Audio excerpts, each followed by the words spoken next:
नमस्कार दोस्तों, स्वागत है हमारे YouTube channel Osho edu centre में। तो आज भी हम लोग यहाँ पर नेक्स्ट सेट करेंगे जो कि बिहार एसएससी से रिलेटेड होगा।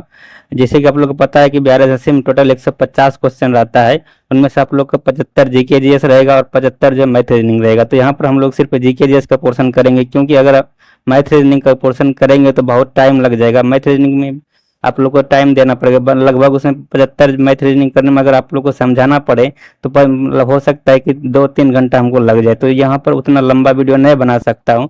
अगर आप लोग चाहते हैं कि मैथ रीजनिंग भी बनाए सेट का, तो आप लोग टेलीग्राम ग्रुप से आप लोग ज्वाइन कर लीजिएगा। डिस्क्रिप्शन में आप लोग को लिंक मिल जाएगा टेलीग्राम ग्रुप का, वहाँ से आप लोग ज्वाइन कर लीजिएगा। उसके बाद वहाँ पर आप लोग को क्या करूँगा, इसका पीडीएफ प्रोवाइड कर दूंगा जो कि मैथ रीजनिंग का रहेगा, और वहाँ से आप लोग अपने आप से सेट लगाइएगा मैथ रीजनिंग का, और जो प्रॉब्लम होगा आप हमसे पूछ सकते हैं मैथ रीजनिंग में।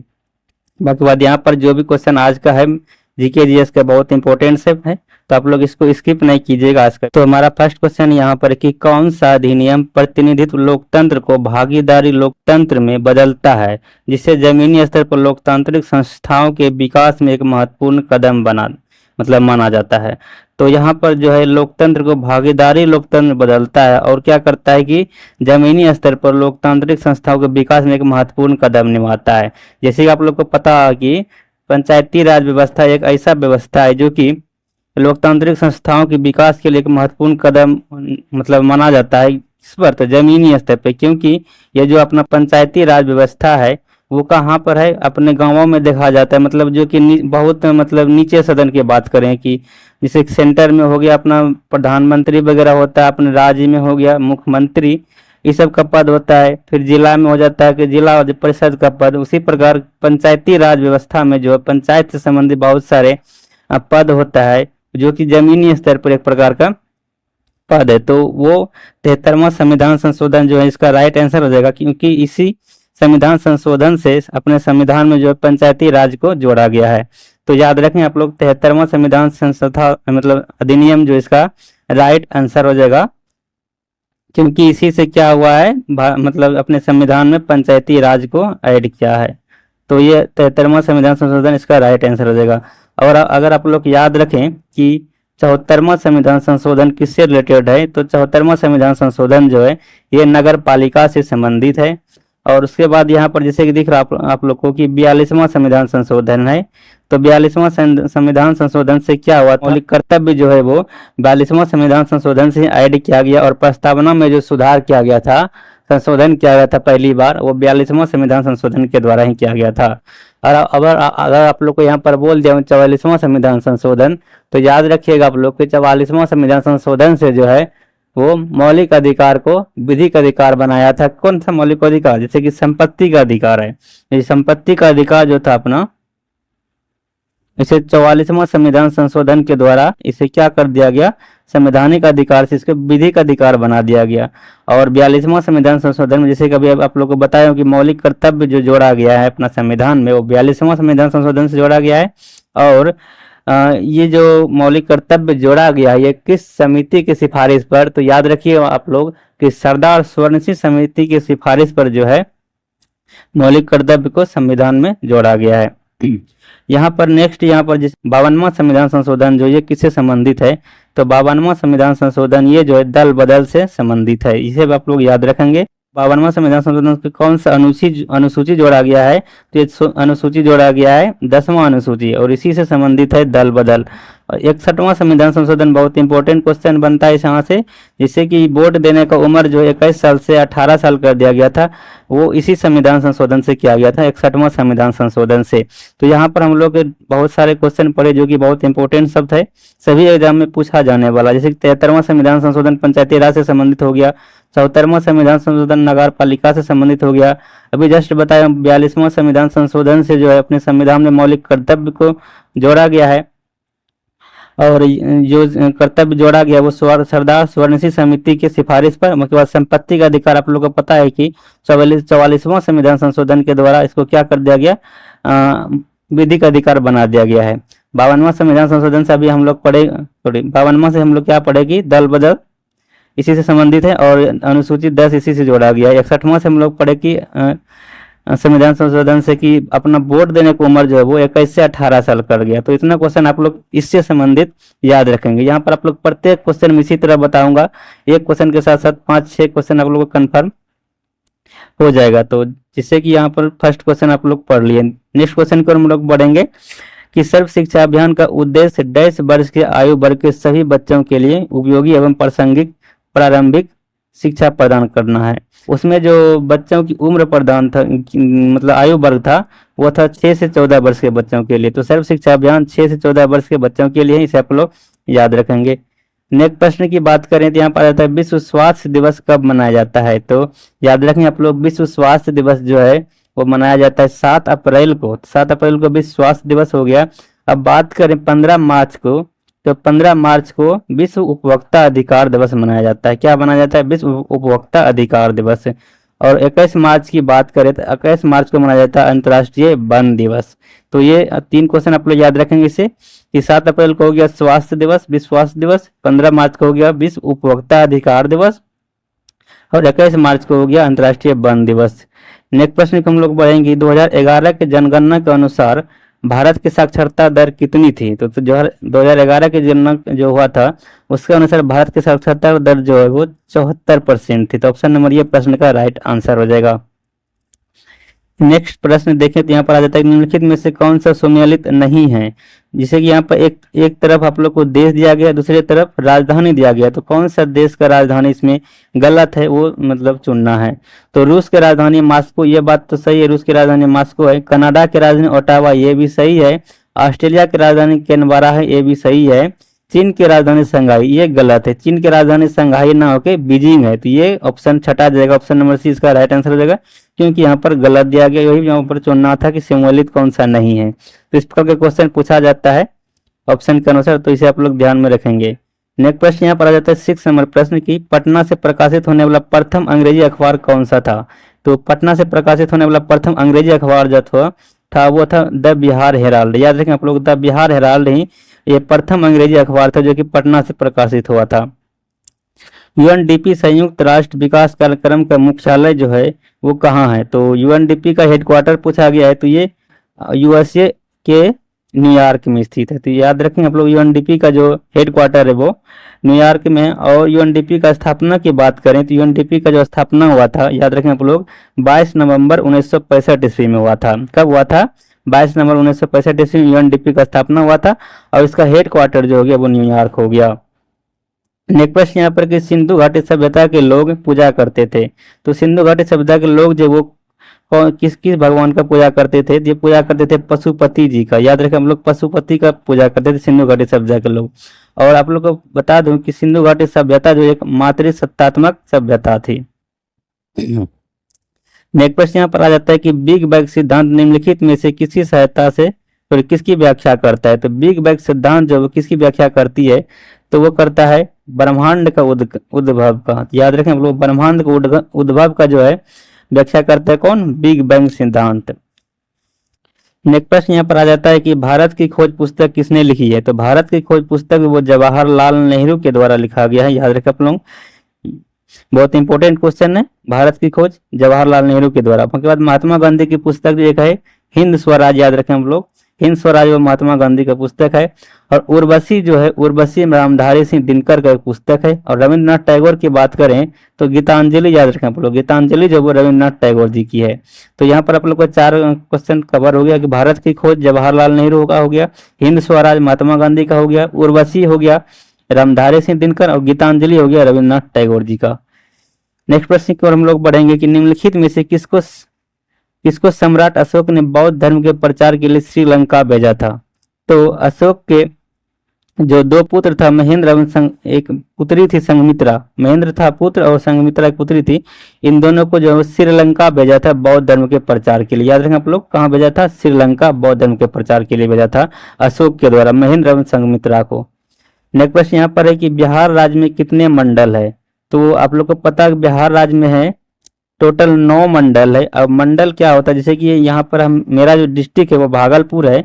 भागलपुर भी एक मंडल है, यहाँ पर 2 जिला इसमें आ जाता है भागलपुर में, एक तो भागलपुर आ जाता है, दूसरा बांका आ जाता है। तो भागलपुर एक क्या है, मंडल होगी। इसी प्रकार 9 मंडल है। अब याद रखेंगे कि सबसे बड़ा मंडल जो भारत में वो कौन सा है। तो सबसे बड़ा मंडल जो भारत में क्षेत्रफल की दृष्टि से वो यूपी का लखनऊ मंडल है। और बात करें बिहार की, तो बिहार का सबसे बड़ा मंडल जो है वो पटना है। क्षेत्रफल की दृष्टि याद रखें हम लोग, क्षेत्रफल की दृष्टि बिहार का जो सबसे बड़ा मंडल है वो पटना है। और पटना मंडल में टोटल 6 जिला है, इतना आप लोग याद रखेंगे। नेक्स्ट प्रश्न यहाँ पर आ जाता है कि निम्नलिखित में से कौन सा संविधान अनुच्छेद पंचायत की अवधि को परिभाषित करता है। तो पंचायत की अवधि की कौन सा मतलब अनुच्छेद परिभाषित करती है। जैसे कि आप लोग पता है कि इसका अनुच्छेद जो है पंचायत का, ग्राम पंचायत का, वो कहाँ से कितना कितना से मतलब अनुच्छेद है। तो 243 का ए से लेकर 243 का ओ तक जो अनुच्छेद है वो पंचायत मतलब पंचायती राज से संबंधित है। ठीक है। तो उसके बाद हम लोग अगर बात करें कि नगर पालिका से संबंधित कौन कौन सा अनुच्छेद है, तो 243 का ओ तो हो गया, पी से लेकर 243 का जेड जी तक जो है वो नगर पालिका से संबंधित आर्टिकल है। और एक होता है सहकारिता समिति। तो सहकारिता समिति के लिए जो आर्टिकल है वो 243 जेड एच से लेकर 243 का जेड टी तक है। तो ये इंपॉर्टेंट आर्टिकल है, इसे आप लोग याद रखेंगे। ये हो गया पंचायती राज से, ये आर्टिकल हो गया नगर पालिका से, और ये हो गया ये सहकारिता समिति से। और आप लोग अगर भाग की बात करें कि किस भाग में आता है, तो भाग 9 में आ जाता है आप लोग का पंचायती राज, और 9 का को में आ जाएगा नगर पालिका, और 9 का खो में आ जाएगा सहकारिता समिति। तो इतना आप लोग याद रखेंगे। और संविधान संशोधन जस्ट अभी बता दिया हूं कि पंचायती राज से जो संविधान संशोधन है वो 73वां संविधान संशोधन हो गया, और 74वां संविधान संशोधन हो गया नगर पालिका से, और सहकारिता समिति का जो संविधान संशोधन हुआ है वो 97वें संविधान संशोधन के द्वारा एड हुआ है। तो ये तीनों कवर आप लोग याद रखेंगे। इसका बहुत इंपॉर्टेंट ये क्वेश्चन सब बार बार पूछा जाता है। तो हमारा यहाँ पर 13 नंबर क्वेश्चन था कि निम्नलिखित में से कौन सा संविधान का अनुच्छेद पंचायत की अवधि को परिभाषित करता है। तो पंचायत को अवधि जो परिभाषित करता है वो आर्टिकल 243 का ई, याद रखें आप लोग, आर्टिकल 243 के ई जो है वो पंचायत की अवधि को परिभाषित करता है। जिसे आप लोग को बता दें कि पंचायती राज में यहाँ से लेकर यहाँ तक आर्टिकल है, मतलब 243 ए से लेकर ओ तक, तो इसी बीच में आता है ई। तो ई वाला हो जाएगा किसका, ये पंचायत की अवधि का। और यहाँ पर 243 का बी लिखा है कि 243 का बी में जो है वो पंचायत के गठन का बात किया गया है। तो इतना आप लोग याद रखेंगे, 243 का बी में पंचायत का गठन की बात है। नेक्स्ट प्रश्न यहाँ पर आ जाता है अपना कि उपराष्ट्रपति का मुख्य कार्य क्या है। तो आप लोग को बता दूं उपराष्ट्रपति जो होता है वो सभापति होता है, कहाँ का, तो राज्यसभा का सभापति होता है। जैसे आप लोग को पता है कि संसद में 2 सदन होता है, एक होता है राज्यसभा और एक होता है लोकसभा। ठीक है। तो राज्यसभा का जो सभापति होता है वो कौन होता है, उपराष्ट्रपति ही होता है। ठीक है, याद रखें हम लोग। अगर आप लोग को आर्टिकल पूछा जाए कि संसद से संबंधित कौन सा आर्टिकल है, तो याद रखें आप लोग 79 जो आर्टिकल है वो संसद से है, उसके बाद राज्यसभा 80 आर्टिकल में है, और अनुच्छेद 81 में लोकसभा का चर्चा है। तो ये तीनों आर्टिकल आप लोग एक ट्रिक से याद रख सकते हैं, सरला से। ठीक है। तो संसद हो गया 79, फिर राज्यसभा हो गया 80 और लोकसभा हो गया 81। तो इन तीनों अनुच्छेद आप लोग याद रख सकते हैं इस ट्रिक के द्वारा, सरला के द्वारा। एक क्वेश्चन बार बार पूछा भी जाता है, तो इसे आप लोग जरूर याद रख लेंगे। और यही क्वेश्चन यहाँ पर पूछा गया, उपराष्ट्रपति का मुख्य कार्य क्या है, तो इसका हो जाएगा राज्यसभा के बैठकों की सभापतित्व करना। तो ऑप्शन नंबर ये प्रश्न का राइट आंसर हो जाएगा। नेक्स्ट प्रश्न यहाँ पर निम्नलिखित में से कौन every vote counts the story of India election पुस्तक के लेखक कौन है। तो नवीन चावला जी इसके लेखक है। आप लोग वीडियो को लगातार देखते रहेंगे, क्योंकि यहाँ पर जैसे आप लोग देख रहे हैं कितना इंपॉर्टेंट सब क्वेश्चन आते जा रहा है, तो इसी प्रकार क्वेश्चन आप लोग को आगे भी मिलते रहेगा। तो आप लोग स्किप नहीं करेंगे वीडियो को, एक एक क्वेश्चन बहुत इंपॉर्टेंट रोल अदा करेगी। तो नेक्स्ट क्वेश्चन यहाँ पर आ जाता है, जैसे कि यहाँ पर हो गया कि every vote counts the story of India election. ये पुस्तक जो है वो नवीन चावला जी का है। तो ऑप्शन नंबर डी प्रश्न का राइट आंसर हो जाएगा। राष्ट्रीय विकास परिषद का मुख्य संबंध होता है, तो ये संबंध होता है योजनाओं के अनुमोदन से। नेक्स्ट प्रश्न की बात करें कि भारत के किस पूर्व टेनिस खिलाड़ी को अंतर्राष्ट्रीय टेनिस हॉल ऑफ फेम द्वारा गोल्डन अचीवमेंट अवार्ड से सम्मानित किया गया है? तो ये विजय अमृतराज को सम्मानित किया गया है। तो ऑप्शन नंबर डी प्रश्न का राइट आंसर हो जाएगा। नेक्स्ट प्रश्न यहाँ पर है, बिहार में मुख्यतः मिथिला और दरभंगा क्षेत्र में लगनी राग किस समय गाए जाते हैं? तो अगर आप लोग बिहार के हैं तो पता ही होगा कि लगनी राग जो गाया जाता है वो विवाह के समय गाया जाता है, याद रखें आप लोग। नेक्स्ट प्रश्न यहाँ पर है कि निम्नलिखित में से कौन सा सुमेलित नहीं है? तो कौन सा इसमें सुमेलित नहीं है ये आप लोग को बताना है। तो महावीर का जन्म कुंडग्राम में हुआ था, ये सही है। महावीर का मृत्यु पावापुरी में हुआ था, ये भी सही है। महावीर को ज्ञान की प्राप्ति गया में हुआ था, ये गलत है। तो याद रखेंगे आप लोग, महावीर को गया में ज्ञान की प्राप्ति नहीं हुआ था, बल्कि किसको हुआ था?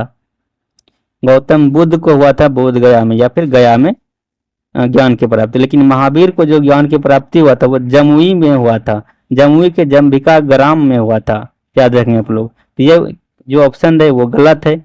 और आप लोग को अगर बताऊं कि महावीर को जो ज्ञान की प्राप्ति हुआ था वो जमुई के जम्बिका ग्राम में हुआ था, जो कि साल वृक्ष के नीचे बैठकर मतलब वहीं पर ध्यान किए थे महावीर जी। साल वृक्ष के नीचे, जो हम लोग बरगद वृक्ष भी बोलते हैं, तो उसी के पेड़ के नीचे ज्ञान मिला था। और ये जो पेड़ था वो, और ये जो ज्ञान मिला था जम्बिका ग्राम था, सभी जो ऋजुपालिका नदी के किनारे स्थित है।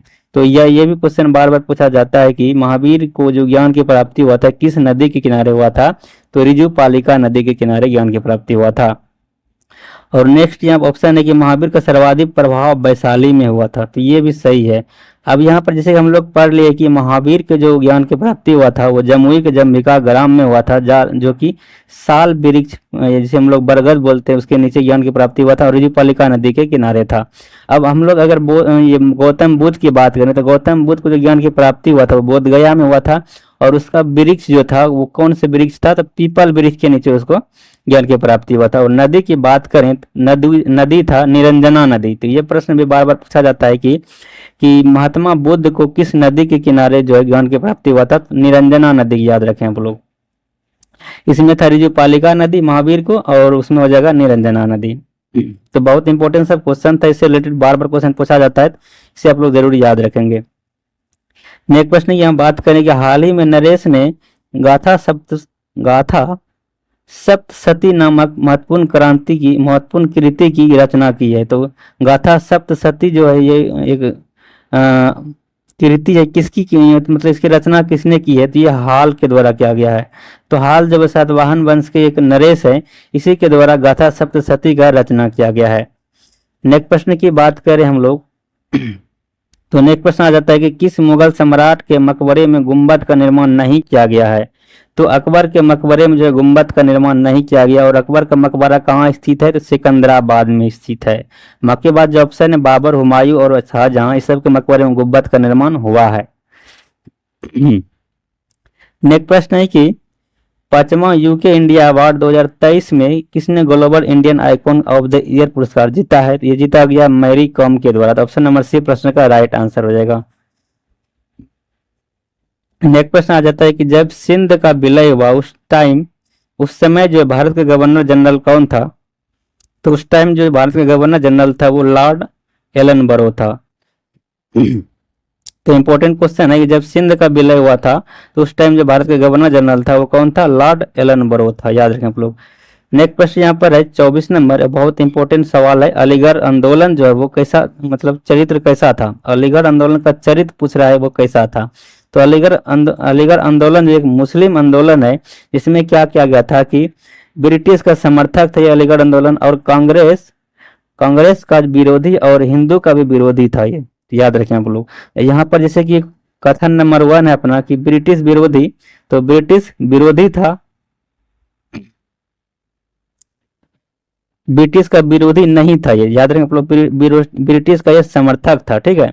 याद रखें आप लोग कि अलीगढ़ आंदोलन जो वो ब्रिटिश विरोधी, ये गलत दिया गया है क्योंकि ये ब्रिटिश का समर्थक था अलीगढ़ आंदोलन, याद रखें आप लोग। दूसरा है कि ब्रिटिश का समर्थक, ये बात सही है, ब्रिटिश का समर्थक था अलीगढ़ आंदोलन। और कांग्रेस का विरोधी था, ये भी बात सही है, कांग्रेस का विरोधी था अलीगढ़ आंदोलन। लेकिन कांग्रेस का समर्थक, ये गलत है, कांग्रेस का समर्थक नहीं था बल्कि विरोधी था। उसी प्रकार यहाँ पर हिंदू विरोधी, ये सही है, लेकिन हिंदू का समर्थक नहीं है, ठीक है। तो यहाँ पर ऑप्शन से ही छटा जाता है कि कौन कौन सा होगा। तो जैसे कि कांग्रेस का विरोधी होगा तो कांग्रेस का समर्थक नहीं होगा, हिंदू का विरोधी होगा तो हिंदू का समर्थक नहीं होगा, अगर ब्रिटिश का विरोधी है तो ब्रिटिश का समर्थक नहीं होगा, ब्रिटिश का समर्थक है तो विरोधी नहीं होगा। तो इसका इस प्रकार आप लोग इसका राइट आंसर चुन सकते हैं। 2 और 3 इसका सही है कि कांग्रेस विरोधी था और हिंदू का भी विरोधी था और कांग्रेस सॉरी ब्रिटिश का समर्थक था अलीगढ़ आंदोलन। तो 2, 3 और 5 जो है इसका राइट आंसर हो जाएगा। नेक्स्ट क्वेश्चन की बात करेंगे आप लोग, तो यहाँ पर नेक्स्ट क्वेश्चन आ जाता है कि सविनय अवज्ञा आंदोलन अंतिम रूप से कब वापस लिया गया था। तो सविनय अवज्ञा आंदोलन जब अंतिम रूप से अप्रैल 1934 में वापस लिया गया था। और पता है आप लोग को सविनय अवज्ञा आंदोलन जब शुरुआत हुआ था वो 1930 ईस्वी में हुआ था और अंतिम रूप से जिसका वापस लिया गया वो अप्रैल 1934 ईस्वी में लिया गया। नेक्स्ट प्रश्न अपने यहाँ पर जाता है कि भारतीय संविधान को किस भाग में राष्ट्रपति के चुनाव से संबंधित नियमों का वर्णन। तो राष्ट्रपति के चुनाव से संबंधित जो नियमों का वर्णन है ये आप लोग को पता है कि संघ से संबंधित जो भी भाग होगा उसी में राष्ट्रपति से संबंधित होगा। तो यहाँ पर जैसे कि भाग 5 आप लोग को राइट आंसर रहेगा। तो भाग 5 किससे संबंधित है, संघ से संबंधित है, मतलब जो अपना देश से है, संघ है, केंद्र वाला जो ऑल अबाउट रहता है वो भाग 5 में रहता है। तो उसी से रिलेटेड ये राष्ट्रपति का चुनाव हो जाएगा, क्योंकि राष्ट्रपति तो केंद्र सरकार में होता है ना, किसी राज्य का तो नहीं होता है राष्ट्रपति। तो ये भाग 5 में आ जाएगा। अगर भाग 6 का बात करें तो भाग 6 जो है वो राज्यों से संबंधित है। और भाग 7 में क्या था, तो भाग 7 को अब निरस्त कर दिया गया। इसमें क्या गया था कि जैसे कि अपना राज्य है उसको ABCD ग्रुप में करके मतलब बांट दिया था कि A ग्रुप में ये सब राज रहेगा, B ग्रुप में ये सब राज रहेगा। तो इसको जो आप लोग समाप्त कर दिया गया है। तो भाग 7 अब अपने संविधान में नहीं है, इसको समाप्त कर दिया गया है।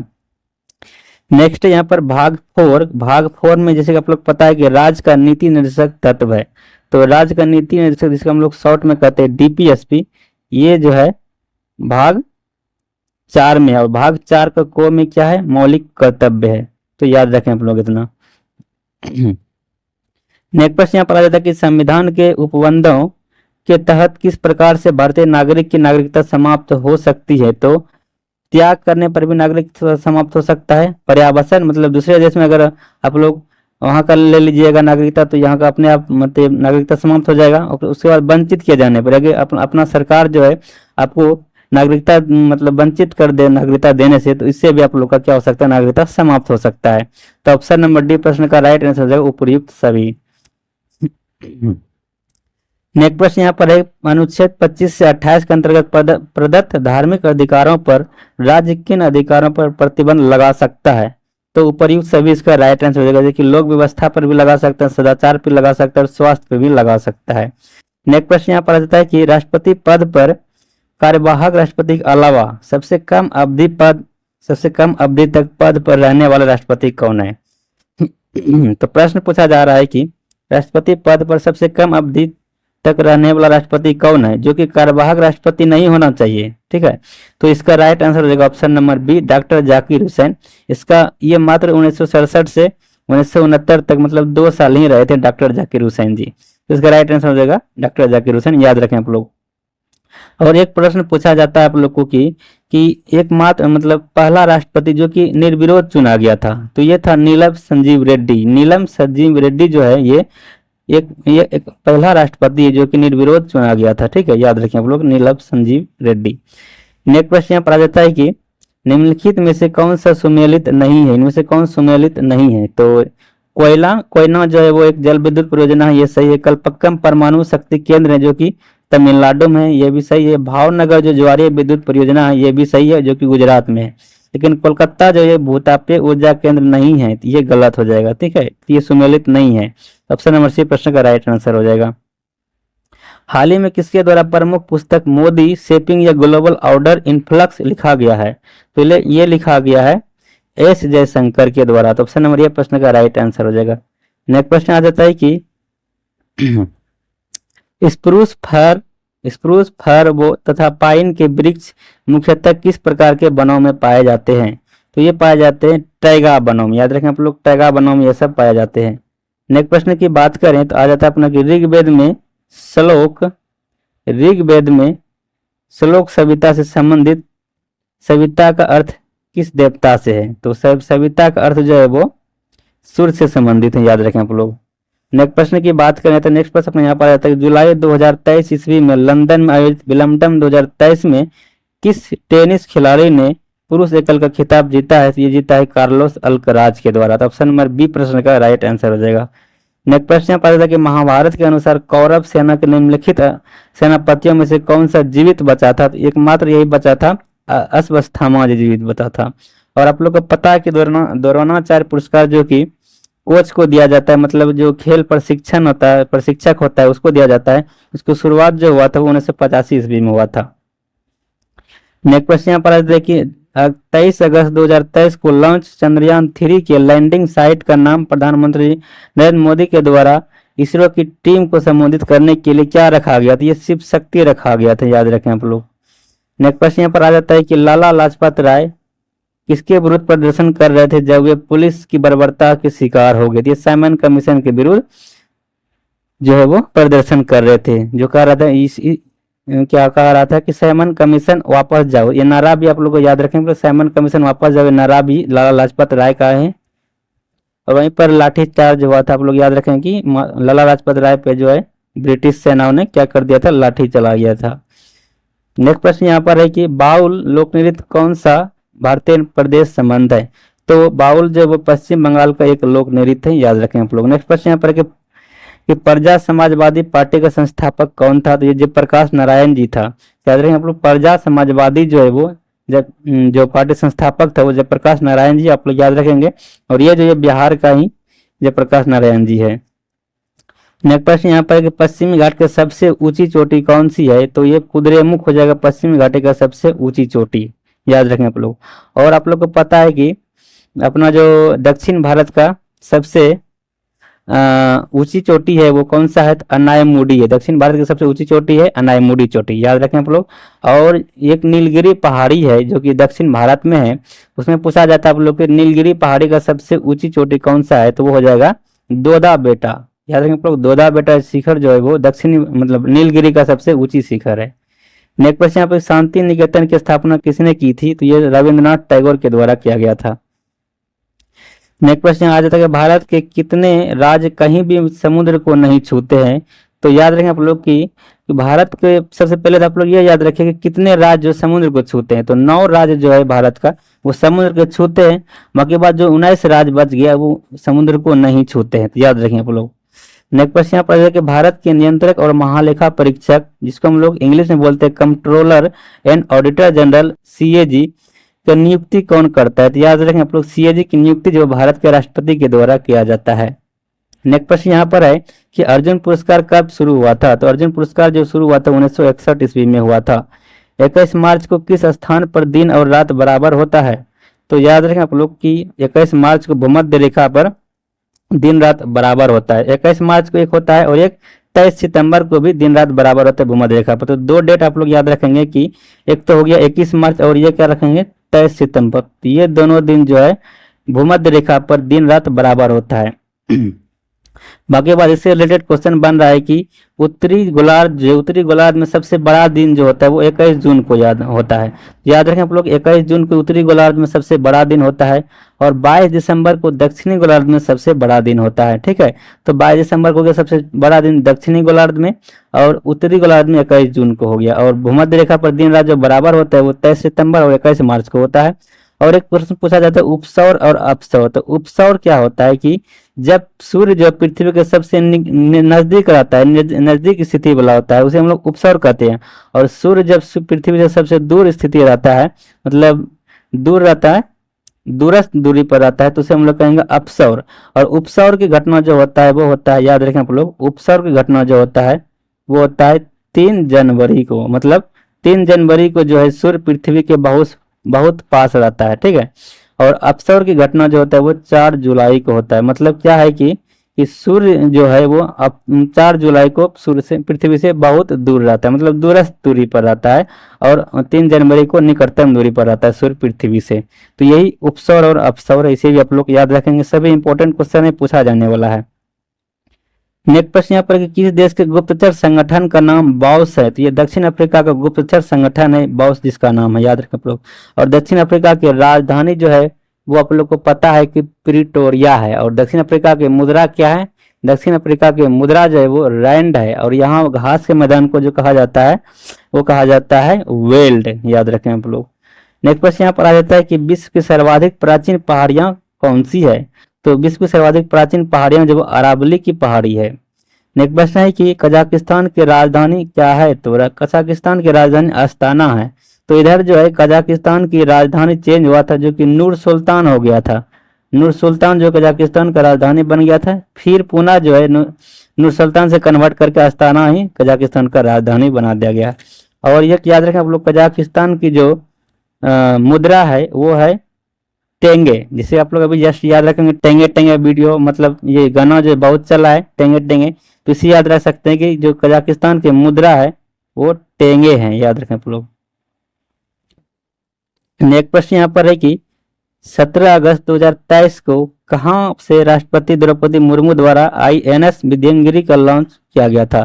तो ये उद्घाटन किया गया था कोलकाता से। भूपर्पट्टी पर सर्वाधिक उपलब्ध उपधातु कौन सा है? तो ये हो जाएगा सिलिकॉन उपधातु भूपर्पट्टी में सबसे अधिक पाया जाता है। निम्नलिखित में से कौन सा सूत्र सुपर फॉस्फेट उर्वरक का है? तो ये CaH2PO4 का होल ट्वाइस जो है ये सुपर फॉस्फेट का एक सूत्र है उर्वरक का, याद रखें हम लोग। सुप्त अवस्था में मनुष्य का रक्तचाप क्या होता है? तो सुप्त अवस्था में जो मनुष्य का जो रक्तचाप होता है वो गिर जाता है, ठीक है, याद रखें हम लोग। और अगर आप और GK/GS की बात करें तो याद रखें आप लोग कि कार्नेलाइट जो वो किसका अयस्क है? तो कार्नेलाइट जो है वो मैग्नीशियम का अयस्क है। और आप लोग आतिशबाजी में जैसे कि फटाका वगैरह छोड़ते हैं तो देखे होंगे रॉकेट वगैरह में एक ग्रीन कलर का दिखता है और एक लाल कलर का दिखता है, रेड कलर का। तो ग्रीन कलर जो होता है आतिशबाजी में वो बेरियम के कारण होता है, और रेड कलर जो होता है वो स्ट्रांसियम के कारण होता है, ठीक है, इतना आप लोग याद रखेंगे। तो आज की वीडियो में इतना ही। आप लोग को बहुत इंपॉर्टेंट सब क्वेश्चन आज बताया हूँ, और आशा करता हूँ ये क्वेश्चन आप लोग को बहुत अच्छा भी लगा होगा, क्योंकि यहाँ पर जो भी क्वेश्चन था बहुत इंपॉर्टेंट सब था। और इसी तरह का वीडियो आप लोग चाहते हैं तो चैनल को सब्सक्राइब कर लीजिएगा, ताकि नोटिफिकेशन मिलता रहेगा। और आप लोग को यहाँ तक वीडियो देखने के लिए थैंक यू, धन्यवाद।